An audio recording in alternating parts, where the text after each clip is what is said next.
জয়শ্রী রাতে সকলকে, কেমন আছো সকলে? আশা করছি বেশ ভালো আছো। আমিও কিন্তু অনেকটা ভালো আছি।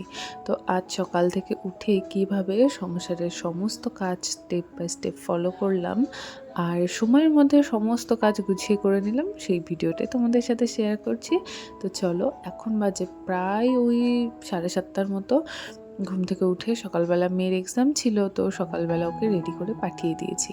তারপর বসিয়ে দিয়েছি রান্না। আজকে করে নিচ্ছি, এখানে প্রথমেই বসিয়ে দিয়েছিলাম একটুখানি কাঁকরোল ভাজা। এরকম ছোট ছোট কাঁকরোল এখানে পাওয়া যায়, এগুলো খেতে কিন্তু অনেকটাই টেস্টি হয়। তো সেগুলোকে গোল গোল করে কেটে ভালো করে ভাজতে দিয়েছি একটু কড়া করে। আর এটা না একবারে দিয়ে দিলে কিন্তু কোনোটা ভাজা হয়, কোনোটা ভাজা হয় না, তাই সেইভাবেই আমি কিন্তু অল্প অল্প তেল বুঝে দিই। আর এদিকে করবো একটুখানি পটল ভাজা, তো সেই জন্য পটলটাকে নুন হলুদ দিয়ে মাখিয়ে নিলাম। আর ওদিকে দেখো গ্লাসে ঢেলে রেখেছি স্মুদি। সকালবেলা আজকাল আর খালি পেটে বেশিক্ষণ থাকতে পারি না, তো ভাবলাম যে স্মুদিটা করে নিই, আর রান্না করতে করতে স্মুদিটা খাওয়া হয়ে যাবে। মেয়েকেও সকালবেলা স্মুদি খাইয়ে পাঠিয়েছি, তো আর আমার জন্যও করে রেখেছি। তো এই যে এদিকে দেখো খাকসি ভাজাটা হয়ে গেল, আর এদিকে পটল ভাজা বসিয়ে দিয়েছি। আর একটা কথা বলো তো, তোমাদেরও কি পটল ভাজলে এরকম তেলটা কালো হয়ে যায়, নাকি আমারই হয়? আমার না খুব বিরক্ত লাগে এরকম তেলটা পুরো কালো হয়ে যায়। এর কি সলিউশন থাকতে পারে আমাকে একটু জানিও প্লিজ। তো এদিকে দেখো স্মুদিটা ঢেলে নিয়েছি গ্লাসে কতক্ষণ আগে, আর এই যে মিক্সির জারটা ছিল তার মধ্যে আর একটু দুধ দিয়ে একটু পাতলা করে ঢেলে নিলাম, মানে জারের সাথে যেগুলো লেগেছিল সেগুলো ঢেলে নিলাম। আর বসে খাওয়ার তো সময় থাকে না সকালবেলা, তাই ভাবলাম যে দাঁড়িয়ে দাঁড়িয়ে খেয়ে নিই এখানে রান্না করতে করতে। তো স্মুদিটা খেতে খেতেই দেখছি যে ভাতের যে জলটা বসিয়েছিলাম সেটা গরম হয়ে গেছে, তো ভাবলাম যে চালটা আগে ছেড়ে দিই, তারপরে বাকি কাজ করছি। তো সেইভাবে দেখো চালটা ছেড়ে দিলাম, আর এদিকে পটল ভাজা বসিয়ে দিয়েছি। পটলটাও কিন্তু আমার প্রায় ভাজা হয়ে গেছে। একবারের পটল তো ভাজা হয়ে গেল, আর একবার পটল মানে ভাজা হবে, তো সেটাও বসিয়ে দেবো। তো চলো পটলটা নামিয়ে নিই। আর দেখো বললাম না, তেলটা এত বিচ্ছিরি কালো হয়ে যায় যে কি বলবো। মানে আমি কিন্তু খুব একটা বেশি হিটেও ভাজি না, তবুও যে কেন কালো হয়ে যায় বুঝতে পারি না। হিটটা কমানোও থাকে, তবুও কেন যে কালো হয়ে ওঠে। তোমরা যদি এর সলিউশন থাকো তাহলে মানে জেনে থাকো তাহলে প্লিজ আমাকে একটু কমেন্টে জানিও। তো আর এদিকে পটল ভাজা হয়ে গেছে, তো আর বানাবো হচ্ছে পটল বাটা। ঘরে অনেকগুলো পটল ছিল, আর আজকাল তো পটলের তরকারি খেতে একদমই ভালো লাগে না, মানে আমার একদমই পছন্দ হয় না। তো সেই জন্য ভাবলাম যে এইভাবে পটল ভাজা পটল বাটা বানিয়ে খেয়ে নেবো।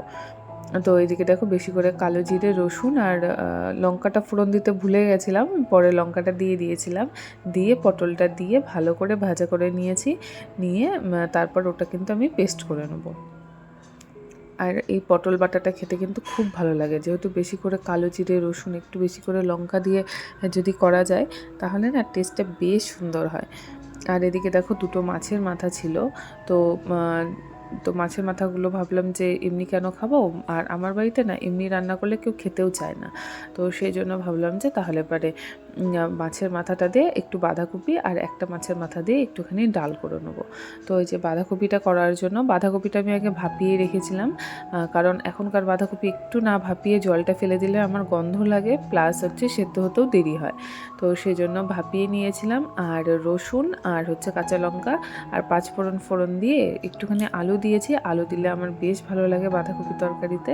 তো সেই জন্য একটু আলু অ্যাড করে নিয়েছি, নিয়ে ভালো করে ভাজা ভাজা হয়ে গেলে বাঁধাকপিটা দিয়ে আর ওর মধ্যে একটুখানি জিরের গুঁড়ো, আদা বাটা আর হচ্ছে মাছের মাথা দিয়ে করেছি। আর লাস্টে নামানোর আগে একটুখানি এলাচ গুঁড়ো দিয়েছি। আমার ঘরে গরম মশলা গুঁড়োটা শেষ হয়ে গেছে, তো ভাবলাম যে যেহেতু মাছের একটু আস্তে গন্ধ লাগবে, তাই ভাবলাম যে একটুখানি এলাচ গুঁড়ো দিয়ে নামাই। আর এটা কিন্তু খেতে বেশ ভালো হয়েছিল, কারণ ইলিশ মাছের মাথা দিয়ে করেছি। ইলিশ মাছের মাথা দিয়ে কিন্তু এমনিই যে কোনো তরকারির টেস্ট দ্বিগুণ হয়ে যায়। তো চলো, এই যে বাঁধাকপিটাও আমার প্রায় কমপ্লিট হয়ে গেছে, মাথাটা এবার দিয়ে দিয়েছি। আর এদিকে যে পটলটা ছিল সেই পটলটা বেটে নিয়েছি। আর ওদিকে তো দেখলেই ডালটা হচ্ছে ভেজে বসিয়ে দিয়েছি। ডাল একটুখানি বললাম বানাবো ডাল, তো ভাবলাম যে আর প্রেশারে ডাল করবো না, কারণ প্রেশারের ডালগুলো খেতে খেতে না একঘেয়ে হয়ে গেছে। তো ভাবলাম যে এমনিই সেদ্ধ করে করি। আর আগে জানো তো আমার মা যে ডাল রান্না করতো কখনোই হচ্ছে কিন্তু প্রেশারে সেদ্ধ করে করতো না। মানে যতই দেরি হোক না কেন ওই উনুনেই কিন্তু, যেহেতু আমাদের আগে উনুনের আঁচে রান্না হতো, তো উনুনেই কিন্তু কড়াইতে করে ডাল সেদ্ধ করতো। আর এখন তো আমরা তাড়াতাড়ি করার জন্য প্রেশারে সেদ্ধ করে নিই, কিন্তু প্রেশারের ডালের টেস্ট আর এমনি সেদ্ধ করার ডালের টেস্ট কিন্তু অনেকটাই আলাদা হয়। তো চলো তোমাদের সাথে কথা বলতে বলতে দেখো বাঁধাকপিটাও আমার রান্না হয়ে গেছে। তো চলো বাঁধাকপিটা আগে নামিয়ে নিই। তো তারপরে এই সব করতে করতে কিন্তু আমার হাজব্যান্ডেরও খাওয়ার টাইম হয়ে গেছে। এখন বাজে প্রায় ওই 8:30টার মতো। তো ও স্নান করে চলে এসছে, তো বললো ভাতটা বেড়ে দিতে। তাই ভাবলাম ওকে খাবারটা বেরিয়ে দিই, কারণ ও খাবে, তারপরে আবার হচ্ছে ড্রেস করবে, দেরি হয়ে যাবে, নয়তো 9টার সময় বেরোতে পারবে না। তো ওই যে ভাতটা দিয়ে দিলাম। আর যা যা করেছিলাম সকালবেলায়, যে পটল বাটা, তারপরে পটল ভাজা আর ওই খ্যাকশি ভাজা, আমাদের এখানে না ছোটো কাঁকরোলগুলোকে খ্যাকশি বলে। তো আর যেগুলো একটু বড় সাইজের হয় সেগুলোকে কিন্তু কাঁকরোল বলে। এটা কাঁকরোলেরই ছোট ভার্সন, মানে দেখে বুঝতেই পারছো গোলটা যে মানে কতটা মানে ছোট হয়। তো যাই হোক, ওকে খেতে দিয়ে এদিকে ডালটাও আমার সেদ্ধ হয়ে গেছে, পাশে বসিয়ে দিয়েছিলাম। আর মাছের মাথা তো আগে ভেজে রেখেছি, আর ফোড়নে একটুখানি পেঁয়াজ, তেজপাতা, শুকনো লঙ্কা আর জিরে দিয়েছিলাম। ও হ্যাঁ, আর একটু আদা বাটা দিয়েছিলাম। আর জানো তো আজকে কি করেছি, দেরি হয়ে গেছিলো জন্য ডালটায় প্রথমে আমি জল মেশাইনি, পরে জলের মধ্যে একটু লবণ আর হলুদ দিয়ে মানে সেদ্ধ করা ডালটাকে ছেড়ে দিয়েছি। তারপরে জলটা গরম করে লবণ হলুদ দিয়ে ওর মধ্যে কিন্তু আবার ডালের সাথে মেশালাম। আর এই যে মাছের মাথাটা দিয়েছি, এটা ভালো করে ফুটে গেলে নামিয়ে নেব। নামানোর আগে একটুখানি ধনিয়া পাতা দিয়েছি, আর হচ্ছে একটুখানি এলাচ গুঁড়ো। বললাম না গরম মশলাটা আমার শেষ হয়ে গেছে, গরম মশলা গুঁড়ো বানাতে হবে। আমি কেনা গরম মশলার গুঁড়ো আমার অত ভালো লাগে না, মানে উগ্র গন্ধ লাগে, ওই জন্য আমি দারচিনি আর এলাচ কিন্তু গুঁড়ো করে রেখে দিই। তো এলাচ গুঁড়োটা আছে, দারচিনিটা আমার শেষ হয়ে গেছে, তো সেটাকে বানাতে হবে। তো এদিকে দেখো হচ্ছে একবারে রান্না হয়ে গেল, গ্যাসটাও মুছে রাখলাম, আর মুছে রেখে যে বাসনগুলো ছিল সেগুলো মেজে নিয়েছি। আর এবার ওকে এই যে খাবারটা বের করে দেবো, খাবারটা বের করে সাজিয়ে টিফিন বক্সটা দিয়ে দিলেই কিন্তু সকালের মতো, মানে ওর অফিস যাওয়ার আগে যে ঝামেলাটা থাকে সেটা কিন্তু আমার শেষ হয়ে যাবে। তারপরে কিন্তু এখনও ঘরের অনেক কাজ বাকি রয়েছে, কারণ সকালবেলায় উঠে আজকে একদমই সময় পাইনি মানে ঘরের কাজগুলো গুছিয়ে করার জন্য। তো সকালবেলা মানে এখন যেহেতু মেয়ের এক্সাম থাকে, উঠে একটু পড়াতে হয়, তো সেই জন্য আর না সময় হয়ে ওঠে না যে মেয়েকে বলছি ঘরের কাজগুলো করি। তো ভাবি যে 9টার সময় তো হাজব্যান্ড বেরিয়ে যায়, তারপর তো সারাদিন একা একাই থাকি। তারপরে ঘরের কাজগুলো করতে ধরো প্রায় 1 ঘন্টার মতো টাইম লাগে। তারপরে স্নান টান করে পুজো করে নিলেই কিন্তু সব কাজ আমার শেষ হয়ে যায়। তো প্রায় ওই ধরো 11টার মধ্যে আমার সমস্ত কাজ শেষ হয়ে যায়, আমি খুব ধীরে ধীরেভাবে করলেও। তো সেই জন্য আর অত তাড়াহুড়ো করি না, সকালবেলা ভাবি যে আগে মেয়েকে পড়িয়ে দিই, তারপরে ও এক্সামটা দিতে যাক, তারপরে নয় ধীরে ধীরে সব কাজ করব। আর এখন একটু পুজো লেগেছে, একটু ঘরের কাজগুলো বেড়েছে, কারণ একটু ঝুল ঝাড়া, আর এখন জানো তো ডেলি ঝুল ঝাড়তে হচ্ছে, কারণ এত মাকড়সাগুলো নোংরা করে। তো সেই জন্য কিন্তু ডেলি প্রায় আমাকে ঝুল ঝাড়তে হয়। তো ওই যে ওর টিফিনটা দিয়ে দিলাম, ও তো অফিসে চলে গেছে। এবার চলে আসলাম ঘরের বিছানাটা পরিষ্কার করতে। বিছানাটা তো অর্ধেক তুলেই রাখে, সেই জন্য সকালবেলা আরও গোছানোর অত তাগিদ থাকে না, যে ভাবে যে সকালবেলা তো অর্ধেকটা তুলেই দিয়েছে, আর পরে গিয়ে আমি শুধু ওই যে একটু বিছানার চাদরটা ভালো করে টেনে নিয়ে বালিশগুলো ঠিকভাবে মানে জায়গা মতো রেখে দিই, এই আর কি। আর বিছানাটা মানে বাসি বিছানাও ঝেড়েই দেয়, তবুও অফিস যাওয়ার আগে অনেকবারই শোয়া বসা করে, তো সেই জন্য কিন্তু মানে একটু হলেও চাদরটা মানে জড়িয়ে যায়, আর এই যে ভালো করে টেনে টুনে আমি কিন্তু পরে দিয়ে গুছিয়ে দিই। তো এই যে ভালো করে বিছানাটা গুছিয়ে নিলাম, গুছিয়ে নিয়ে তারপরে কিন্তু চলে যাব ঘরটা পরিষ্কার করতে। আর আজ ভাবছি না ঘরটা মুছবো না, আজকে ভাবছি ঘরটা একটু ঝাড় দিয়ে রাখবো, কারণ আগের দিনই ঘর মুছেছি, আজকাল ডেলি ঘর মুছতে পারি না, একটু অসুবিধাই হয় ডেলি ঘর মুছতে। তো ভাবলাম যে থাক, আজকে আর ঘরটা মুছবো না, আবার তো পরের দিন আছে, একদিন বাদে কিন্তু আমি ঘরটা মুছি। তো যে ড্রেসিং টেবিলের সামনে যে জিনিসগুলো ছিল সেগুলোকে একটু গুছিয়ে নিলাম, গুছিয়ে নিয়ে ভালো করে ঝেড়ে পরিষ্কার করে নিয়ে এই যে ঘরটা এবার ঝাড় দিতে নিয়েছি। আর ওদিকে দেখো কতগুলো শাড়ি কাপড় বের করে রেখেছি, কারণ মেয়ের আছে একটা নাচের শ্যুট, তো ভাবছি সেই শ্যুটটা করাবো। তো সেই জন্য কিন্তু ড্রেসগুলো বের করে রেখেছি, যে ও স্কুল থেকে এলে পারে তারপর সাজিয়ে গুছিয়ে ওকে দিয়ে একটা ভিডিও শ্যুট করাবো। মানে ও যেহেতু নাচ শেখে, তো সেই জন্য ভাবলাম মহালয়ার আগে একটা নাচের ভিডিও কিন্তু আপলোড করব।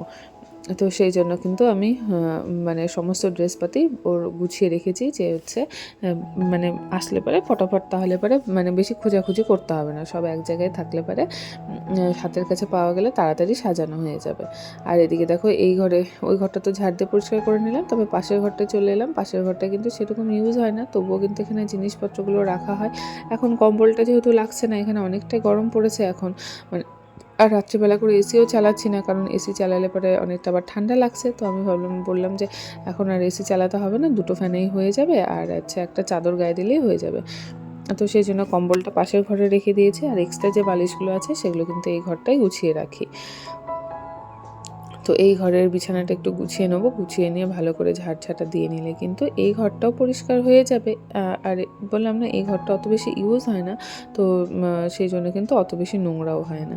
তো ওই যে ভালো করে বিছানা, তারপর টিভির সামনেটাও ঝেড়ে নিয়েছি, ঝেড়ে নিয়ে ভালো করে ঝাড় দিয়ে নেবো। ঝাড় দিয়ে নিলে কিন্তু হয়ে যাবে, পুরো ঘরটা ঝাড় দেওয়া হয়ে গেলে এই বেলার মতো কাজ শেষ হয়ে যাবে। আবার তো সেই বিকেলবেলা একটু ঘর দুয়ারগুলো ঝাড় দিতেই হবে, একটু গোছাতে হবে, কারণ সারাদিনে একটু হলেও নোংরা হয়ে যায়।